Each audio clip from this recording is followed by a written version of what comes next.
그럼 먼저 정말 기록적인 폭염 이야기부터 해야겠어요.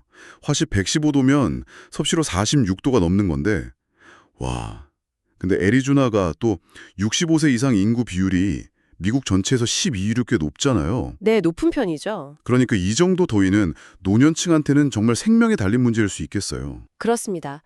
이게 그냥 단순히 덥다 수준이 아니고요.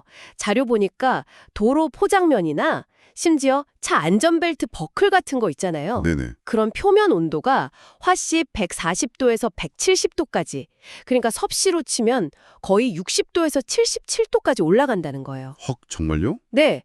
그런데 한 30초만 닿아도 바로 심각한 화상을 입을 수 있다는 거죠. 실제로 작년 여름에 그 애리조나 화상센터 있잖아요. 벨리와이즈 헬스 산하에 아, 네. 거기 접촉 화상 환자가 전년보다 15%나 늘었고요. 입원한 분이 157명인데 그중에 13명이 돌아가셨어요. 사망률이. 상당히 높은 거죠. 와, 13명이나. 너무 충격적인데요. 게다가 그 노년층은 원래도 낙상 사고가 많다고 하잖아요. CDC 통계 보니까 부상 원인 1위던데. 맞아요. 근데 이런 폭염 속 애리조나에서 넘어지는 건 그 자료에 비유가 있던데 마치 뜨거운 프라이팬 위에 넘어지는 것 같다고. 이게 그냥 뼈 부러지는 걸 넘어서 심각한 화상으로 이어진다는 거잖아요. 바로 그겁니다. 노화 때문에 땀 배출 능력도 떨어지고 또 드시는 약 때문에 탈수나 체온 조절이 더 어려워지는 경우도 많거든요. 그렇군요. 실제로 2024년 마리코파 카운티에서 열 관련 사망자 중에 60%가 50세 이상이었어요. 그러니까 땀을 너무 많이 흘린다거나 근육경련, 메스꺼움, 두통 이런 초기 증상들을 그냥 넘기면 안 되는 거죠. 정말 이런 극한 더위에 집 없는 가족들은 또 얼마나 힘들까요?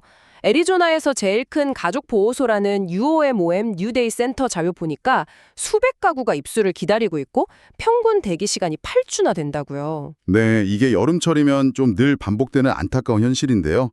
근본적으로는 사실 자금 부족이 크다고들 지적해요. 역시 돈 문제군요. 그렇죠. 단순히 보호소 공간만 들리는 걸로는 부족하고 그 자료에서도 나오지만 저렴한 주택 공급 문제나 제대로 생활임금을 주는 일자리 부족 문제 이런 걸 좀 같이 해결해야 한다는 목소리가 높죠. 집을 찾고 계신가요? 애리조나주 김지민 부동산 에이전트와 상의해보세요. 믿을 수 있는 부동산 전문가, 여러분의 든든한 파트너가 되어드립니다. 김지민 부동산, 함께라면 안심입니다. 469-999-1435로 문의주세요. 네, 이 취약계층 어려움이 또 아이들 문제로 이어지는 것 같은데요. 5세 이상 어린이 사망 원인 1위가 자동차 사고라는 거. 이거 참 마음 아픈 통계네요. 근데 이게 카시트 사용이라 관련이 깊다고요. 네, 근데 또 흥미로운 지점은 뭐냐면 4세 이하 아이들은 오히려 카시트 덕분에 자동차 사고가 주요 사망원이 상위권에 없다는 거예요. 아, 정말요? 네, 문제는 이제 5세도 넘어가면서 너무 빨리 카시트나 부스터 시트를 안 쓰게 되는 경향이 있다는 거죠.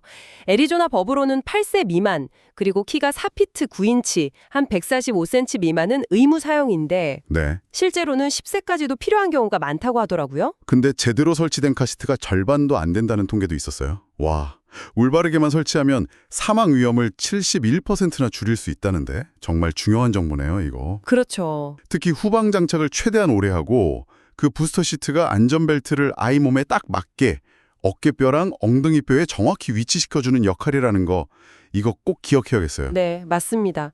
아이 안전이랑 정말 직결되는 문제니까요. 안타깝게도 자료에는 좀 무거운 소식도 있었어요. 테일러 씨에서 트로이 템플턴 씨랑 신시아 템플턴 씨 부부가 자택에서 총격으로 숨진 채 발견됐다는. 네. 근데 용의자가 신시아 씨 아들이었다는 게 더 충격적이고요. 네, 그 용의자인 프란시스 알칸타 차베스 23세였는데 이후에 미주리주에서 경찰이랑 추격전을 벌이다가 경찰한테 총을 쏘고 결국 사살됐다고 합니다. 총 맞은 경찰관은 다행히 방탄조끼 돋긴에 크게 다치지는 않았다고 하고요. 그 희생된 부부는 애리조나 레인저스 활동하면서 만나서 결혼한 지 1년 조금 넘었다고 하더라고요. 그래서 더 안타까워하는 것 같아요, 주변에서. 정말 안타깝네요. 마지막으로 살펴볼 자료는 피닉스시 관련된 소송 합의건인데요. 2022년에 첫 발작을 일으켰던 2살 아기 아브라함 클럭스톤 군 사망 사건 관련해서 시가 유족에게 $200만 지급하기로 합의했다고요. 네, 그 소송 내용을 보면요. 당시에 9.11 신고받고 출동했던 소방대원들이 아이 엄마가 병원에 데려가 달라고 했는데도 이걸 과민 반응이다 이러면서 거부했다는 거예요. 네, 병원 이송을 거부했다고요? 네, 그리고 뭐 바이탈 체크 같은 것도 제대로 안 하고 그냥 타이레놀이나 이부프로펜 먹이라고만 했다는 거죠. 결국 아이는 한 5시간 뒤쯤에 숨졌고요. 아, 세상에. 피닉스시에서는 이제 애도를 표하면서 내부적으로 검토하고 절차 개선하겠다고 약속은 했고요. 유족 측에서는 이번 합의가 그냥 돈으로 끝나는 게 아니라 다시는 이런 비극이 없도록 시스템을 바꾸는 계기가 되기를 바란다고 하고 있습니다. 네,